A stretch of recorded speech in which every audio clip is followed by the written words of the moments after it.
Cumprimento a todos com a paz do Senhor Jesus. Amém. 32, versículo 24. Diz assim: Jacó, porém, ficou só, e lutou com ele um varão, até que a alva subia. Então, vendo que não prevalecia contra ele, tocou a juntura da sua coxa, e se deslocou a juntura da coxa de Jacó, lutando com ele. E disse: Deixa-me ir, porque já a alva subiu. Porém ele disse: Não te deixarei ir, se não me abençoares. E disse-lhe: Qual é o teu nome? E ele disse: Jacó. Então disse: Não se chamará mais o teu nome Jacó, mas Israel, pois como príncipe lutaste com Deus e com os homens, e prevaleceste.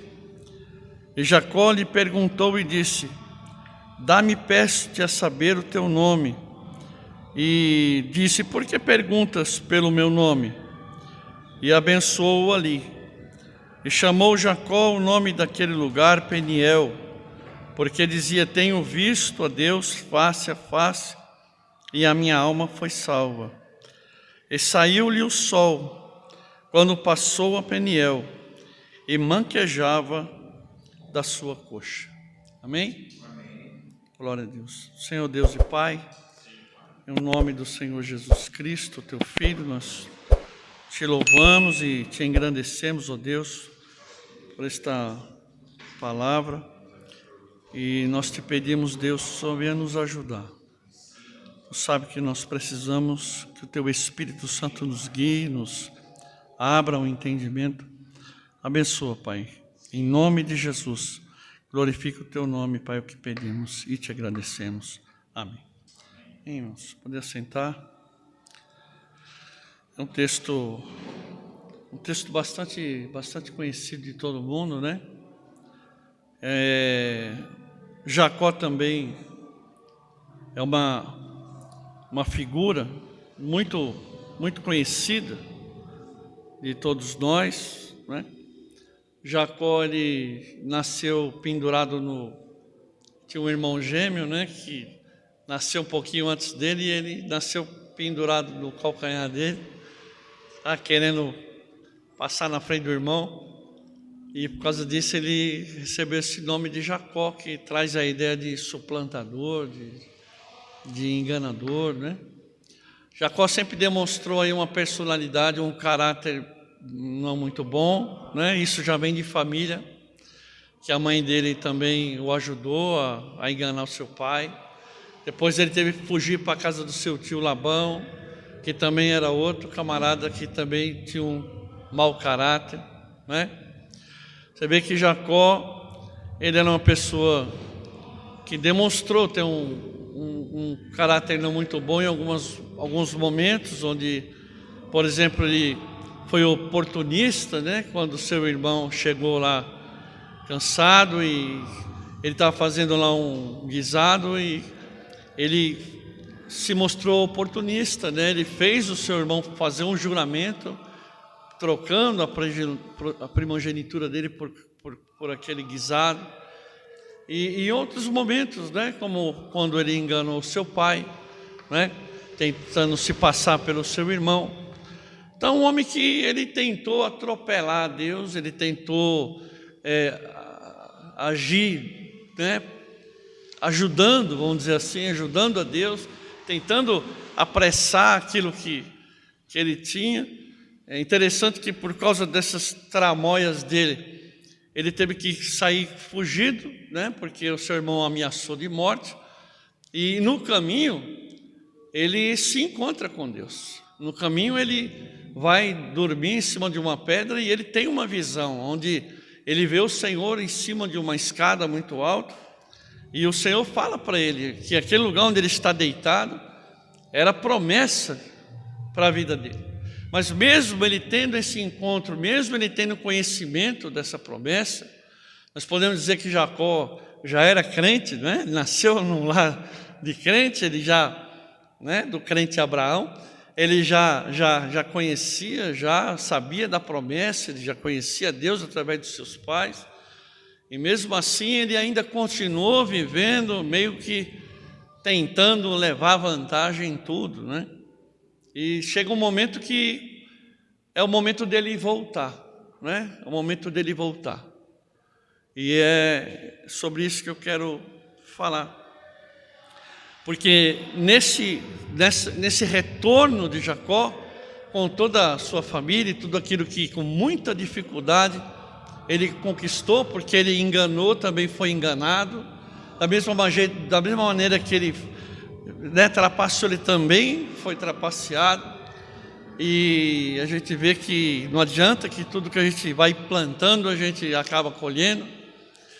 E ele chega um momento no versículo 24, que a Bíblia diz, fala que ele passa todos ali naquele vale, mas o texto do versículo 24 diz: Jacó, porém, ficou só, né?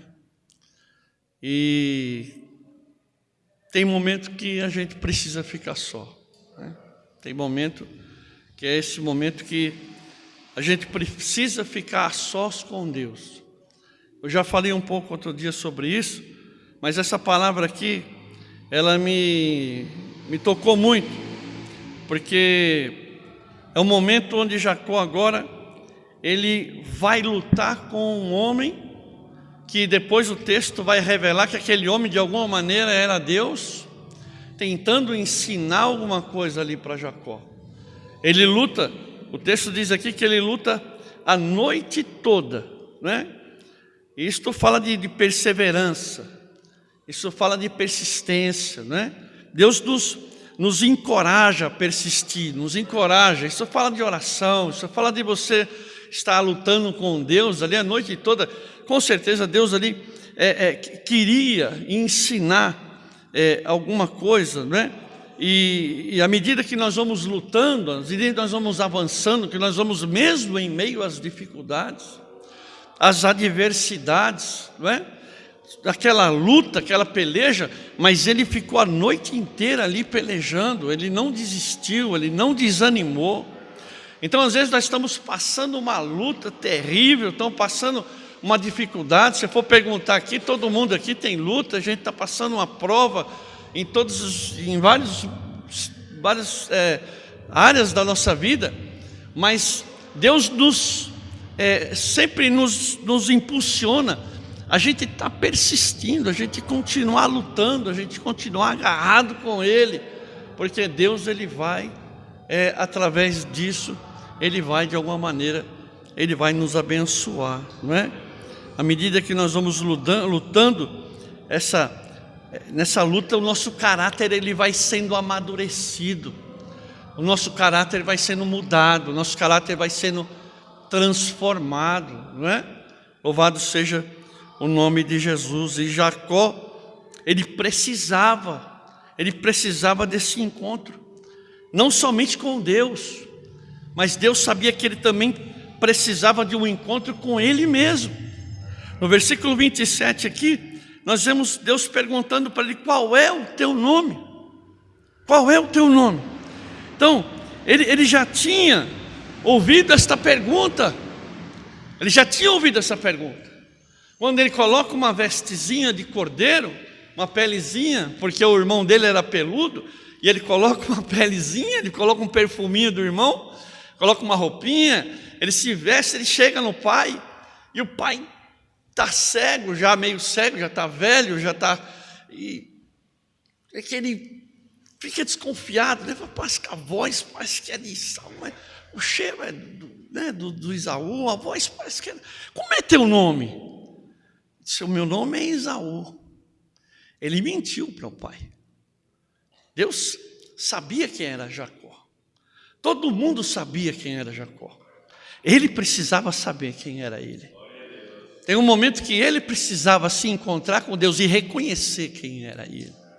Isso é muito tremendo, porque Deus faz essa pergunta, porque ele precisa se encontrar com ele mesmo. O Salmo 37 tem um texto que eu acho maravilhoso, no versículo 5, quando a Bíblia diz: entrega o teu caminho ao Senhor e confia nele. Ali a palavra entrega o teu caminho ao Senhor e confia nele, olhando para esse texto, a gente tem esse entendimento do que o texto fala mesmo. Entrega o teu caminho, confia nele, ele vai fazer, ele vai operar, né? Deixa na mão dele. Mas não é isso só que o texto está dizendo. A palavra entrega aqui no original hebraico é galau, que é rolar por baixo. Quando ela foi traduzida para a Septuaginta, que é a tradução do Antigo Testamento no grego, a palavra que foi utilizada pelo teólogo que fez a tradução é apocaliptos, que significa descobrir, desvendar, revelar. Então o salmista não está só dizendo entrega, deixa na mão de Deus, ele está dizendo se revela, se abre, se mostra. Sabe aquele camarada que você chega nele e fala: meu, você precisa parar de beber? Ele diz: não, eu bebo porque eu quero. Será que só eu que ouvi essa frase? Não, eu bebo a hora que eu quiser, eu paro. Eu já disse isso um dia. Um dia eu já disse isso. O dia que eu quiser, eu paro, eu bebo porque eu quero. Não sou viciado. Então, quando a gente não abre o coração e não revela, a gente não entende, a gente não assume, a gente não aceita. Porque Jesus está na porta dizendo: eu estou à porta e eu bato. E se alguém ouvir a minha voz e abrir a porta, eu entrarei e cearei com ele, e ele comigo. Ou seja, ele quer entrar, ele quer fazer uma festa, ele quer mudar, ele quer transformar. Mas a gente precisa ouvir a voz, a gente precisa entender que a gente precisa de chegar e se revelar e dizer: Senhor, eu sou isso aqui, eu tenho dificuldade nisso, eu tenho dificuldades, eu não consigo. Então quando você se revela, Deus ele vem e ele faz como ele fez com Jacó. Ele mudou o nome de Jacó, dizia: eu sou Jacó. Ele gritou bem alto, ele disse: eu preciso ser abençoado, eu preciso tomar posse de tudo aquilo que tem reservado para mim, e até agora eu não consegui. Eu preciso, eu sou Jacó, eu sou isso aqui. Pois, mas eu vou mudar o teu nome, eu vou mudar o teu nome. Teu nome agora vai ser Israel, aquele que luta com Deus e vence. Você vai ser o vencedor, porque ele se revelou. Porque Deus sabe quem sou eu, Deus sabe quem é você. Mas Deus ele vai procurar um camarada no jardim que ele não quer ser encontrado e se esconde atrás de uma árvore. Mas Deus continua procurando, e Deus sabia que ele estava atrás daquela árvore. Sabe, eu me vejo brincando com o Enzo de esconde-esconde quando era pequenininho, e eu falo: cadê o Enzo? Cadê o Enzo? O Enzo está atrás da cortina, eu estou vendo o pé dele ali. Mas a gente continua dizendo: ai, cadê? Onde será que ele está? Será que ele está onde, esse menino? Sabe? Parece que é isso que eu vejo no jardim, Deus chegando e falando: Adão, cadê você? Você acha que Deus não sabia onde estava Adão?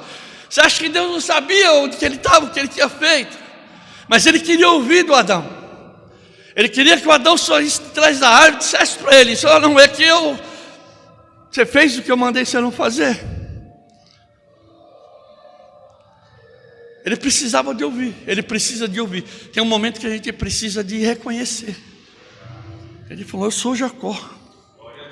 Você vê que é uma coisa que me chama a atenção nesse texto, é que Deus deu um toquinho na perna dele e já deslocou a perna dele. Então não é por força, não é fazendo picuinha para Deus, não é fazendo, sabe, querendo colocar Deus na parede, fazendo fusquinha.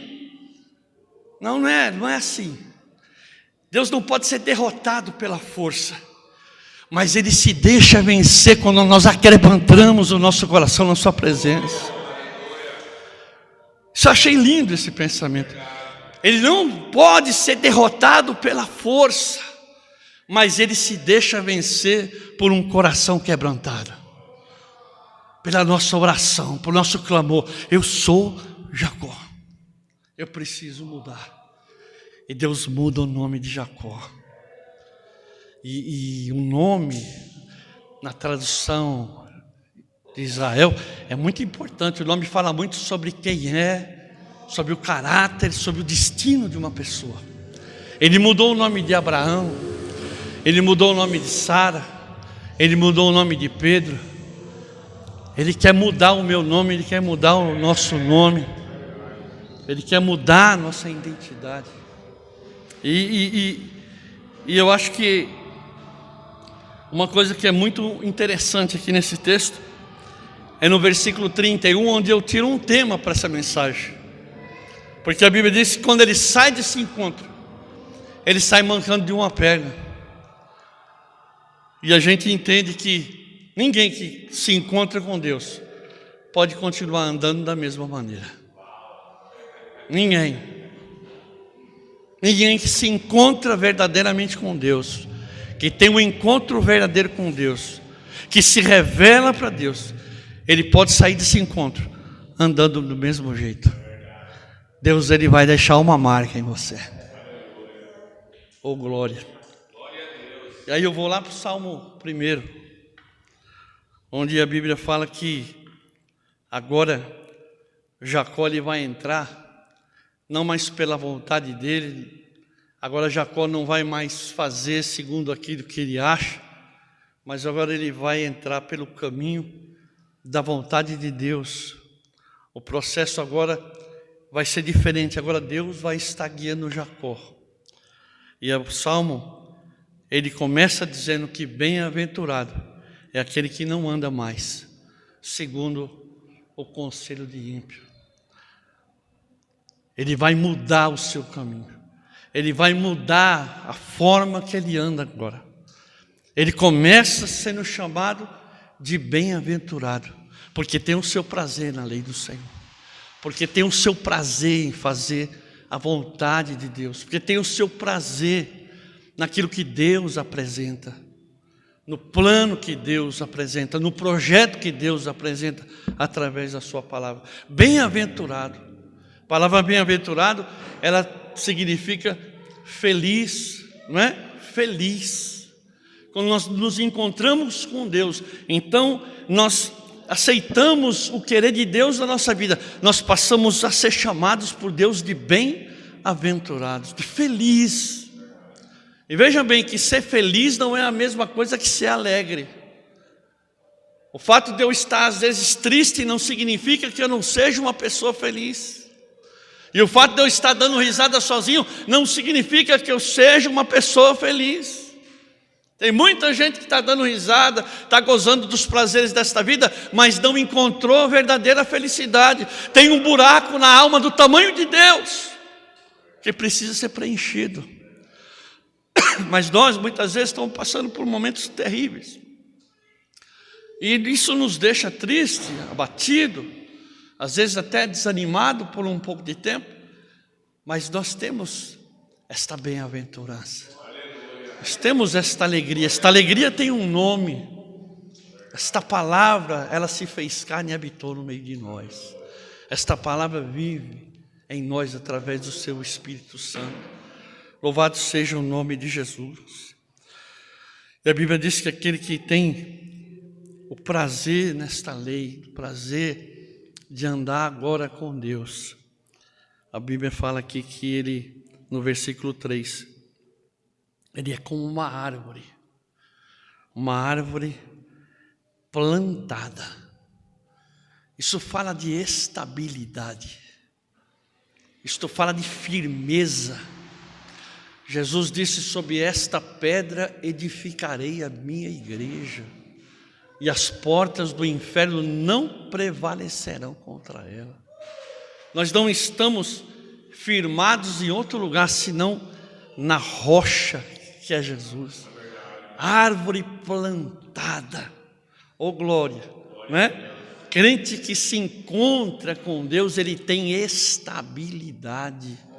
Crente que tem um encontro genuíno com Deus, ele tem a marca da firmeza, ele está sobre a rocha. Não é qualquer palavra que tira ele da presença de Deus, não é qualquer pensamento que afasta ele da presença de Deus, não é qualquer coisa que vai minar a confiança que ele tem em Deus. A Bíblia diz que aquele que confia no Senhor é como o monte Sião, que não se abala, permanece para todo sempre. Oh glória, eu vejo Davi olhando em volta de Sião, diz assim: como esses montes estão em volta de Sião, assim o Senhor está em volta do seu povo. Louvado seja o nome de Jesus. Oh glória, aquele que se encontra com Deus tem esta marca, ele está plantado, ele está firme, ele está fixado na presença de Deus, não é? Ele não foi ungido com óleo de onça, porque tem crente que é ungido com óleo de onça. Se você não der a paz do Senhor para ele desvia, né?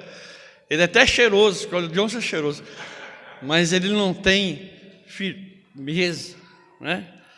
E aquele que encontra com Deus, ele tem esta marca, né? Plantado junto a ribeiros de água. Isto fala de vitalidade, né? Aquele que está na presença de Deus, ele tem vida.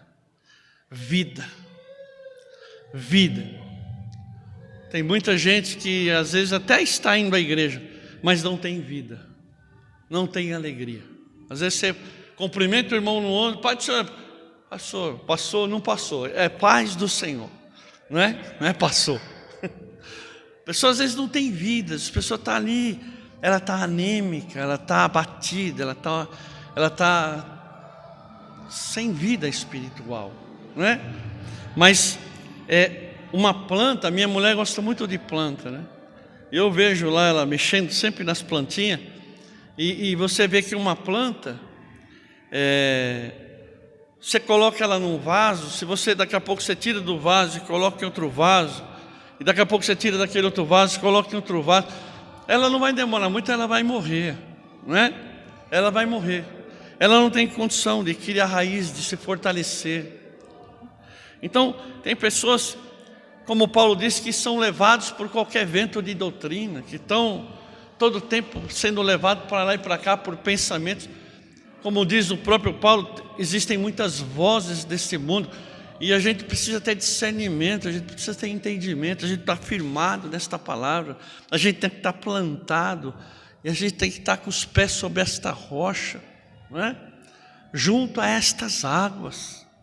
Jesus disse: aquele que tem sede, vem a mim e beba, porque rios de água viva vão fluir do seu ventre. A água que ele ofereceu para aquela mulher sentada lá no poço de Samaria. Se o senhor não tem um balde aí para pegar a água, como é que o senhor... Mas a água que eu tenho para te dar, você não vai precisar beber de novo, essa água vai jorrar do seu ventre. A água que dá vida para a nossa alma, o pão que alimenta o nosso homem interior, isso que Deus tem para nós, né? Aquele que está plantado junto a estas águas, a água da palavra. Jesus disse lá em João 15:3: vós já sois lavados pela palavra que eu vos tenho dito. Louvado seja o nome de Jesus, não é? A marca da firmeza, da estabilidade, né? Do louvor, porque quando nós andamos na presença de Deus, nós louvamos o nome dEle. Quando nós estamos firmes na presença de Deus, junto a este ribeiro, o nome do Senhor é glorificado na nossa vida. Nós temos esta marca. Salmo 149, versículo 6, diz que Deus nos deu duas armas, que haja na vossa garganta altos louvores ao nosso Deus, e uma espada de 2 fios na vossa mão. Oh glória! Deus te deu uma espada, que é a palavra, e Deus te deu um louvor. O poder que existe no louvor, nós vemos lá no capítulo 16 de Atos, quando Paulo e Silas começaram a louvar, e Deus chacoalhou aquela cadeia, porque Deus não suporta um coração quebrantado. Estavam ali sofrendo, mas orando e adorando, e Deus, Ele abriu as cadeias e entrou com salvação naquele lugar, pelo poder da palavra e do louvor que saía da boca daqueles homens. Louvado seja o nome de Jesus, não é? Nós temos esta marca, está plantado junto a ribeiro de água, as suas folhas não caem, tudo que fizer prosperará. Isso fala de produtividade. Crente que se encontrou com Deus, ele é produtivo, não é? Ele é produtivo. Ele está sempre em movimento. Porque nosso Deus é um Deus de movimento. Nosso Deus é um Deus que está sempre em movimento.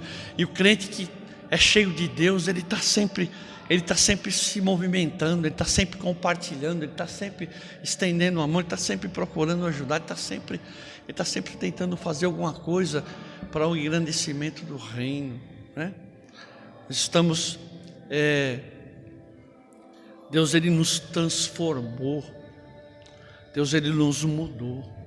A Bíblia fala no Salmo 40 que ele nos tirou de um charco de lodo e colocou os nossos pés sobre a rocha, não é? Esta elevação, teologicamente falando, isto é salvação, isso é mudança. 2 Coríntios 5,17 diz que aquele que está em Cristo é nova criatura, as coisas velhas já mudaram. Romanos 6,4 fala sobre andando em novidade de vida. Esse andando aí no grego é peripatel, significa andar, mas progredindo no seu caminhar. É alguém que progride, alguém que é comparado no Antigo Testamento com a águia, que confia no Senhor e ela sai voando às alturas, que ela enxerga longe, que ela traça uma linha até o seu objetivo. Não é um andar de qualquer maneira, não é um andar preocupado com coisas que não têm interesse, mas alguém que tem objetivo, alguém que tem um alvo, alguém que anda, mas progride.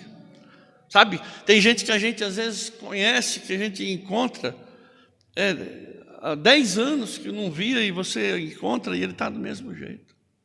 A pessoa não progrediu nem financeiramente, nem emocionalmente, nem familiarmente, nem espiritualmente, nem de jeito nenhum.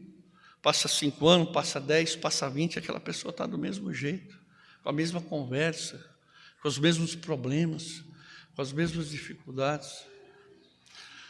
Não existe uma progressão, não existe um progresso. E não é o que o texto diz. O texto diz que nós temos que andar em novidade de vida.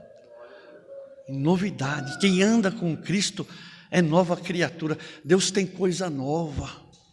Deus tem coisa nova.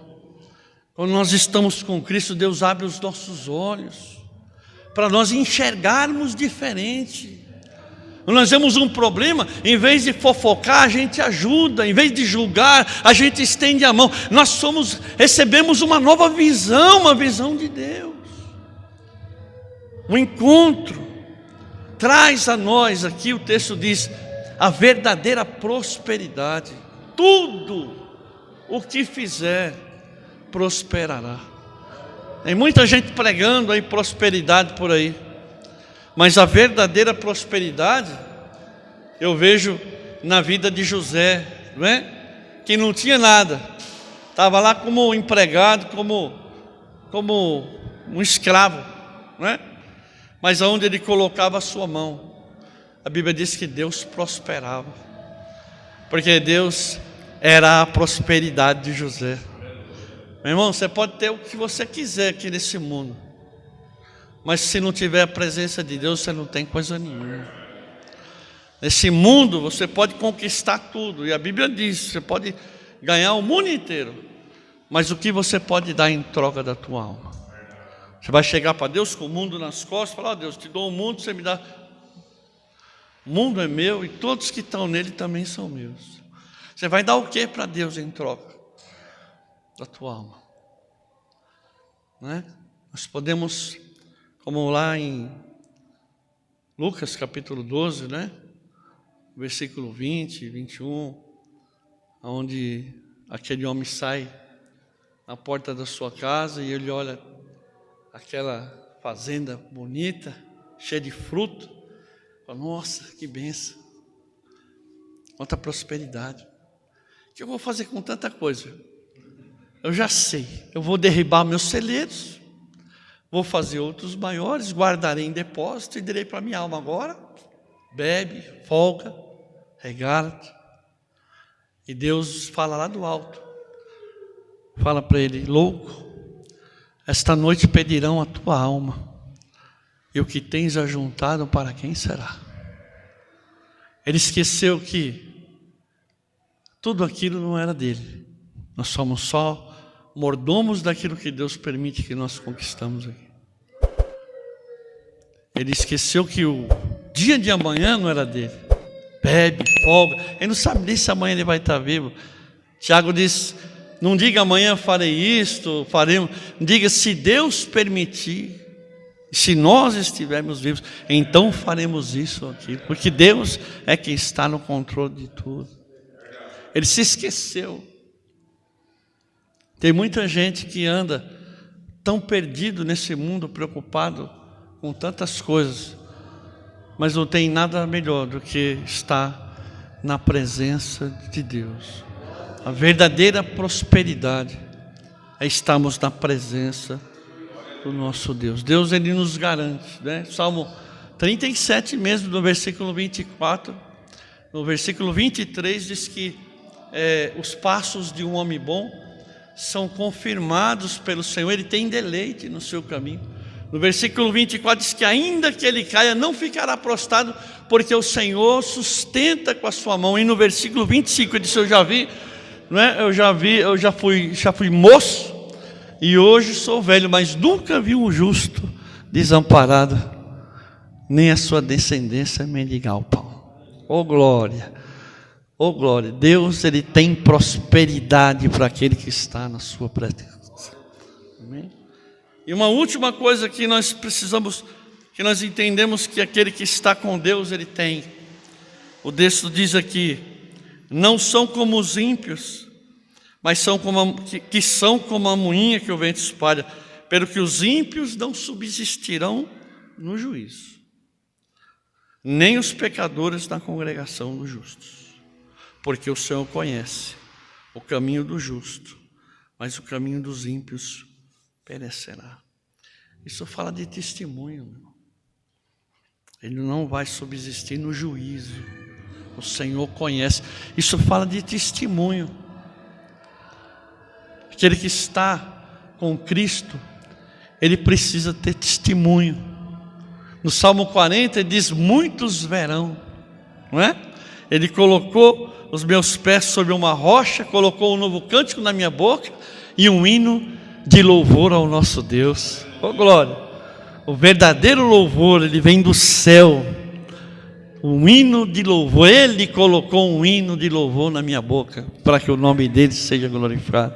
E muitos verão e temerão ao Senhor. Testemunho. Eu me lembro daquele homem de Gadara, quando Jesus enfrenta uma tempestade, né? Deixa uma multidão de assediadores, né? Para entrar num barquinho e passar para um outro lugar, enfrentando todas as adversidades, porque com certeza os seus discípulos não estavam nada confortáveis com aquilo, que aquele lugar não era um lugar onde eles tinham o costume de estar. Você vê que eles criavam porcos, e ele chegando lá, por causa de uma alma que estava atormentada por demônios, uma alma, todos conhecem a história. Jesus liberta aquela alma. Quando a cidade fica sabendo do que aconteceu, vai todo mundo ali, e ele está sentado, penteadinho. Jesus passou o gelzinho no cabelo dele, ele está arrumadinho, está sentadinho, e o povo pede para o Jesus ir embora, porque eles preferiam os porcos dele. E Jesus, ele vai embora. E aquele moço fala: Senhor, eu insiste para ir. Ele falou: não, vai à tua casa e diz o que Deus fez. Isso é muito tremendo, né? Porque a Bíblia diz que os anjos atentaram para esse evangelho, mas anjo não tem testemunho. Mas aquele moço, ele podia sair dizendo: lembra de mim? Lembra daquele endemoniado? Lembra? Foi Deus quem fez isso. Foi Jesus quem transformou a minha vida. E a Bíblia diz que na segunda transformação de pães tinha uma multidão de Gadara. E com certeza foi aquele moço que levou até ele, não é? Que nós possamos cultivar isso no nosso coração, não é? Como Jacó, que se encontrou com Deus e saiu ali diferente, que nós também possamos estar sendo transformados como a luz da aurora cada dia para a glória do nome do nosso Deus. Bem, Deus abençoe a todos, em nome de Jesus.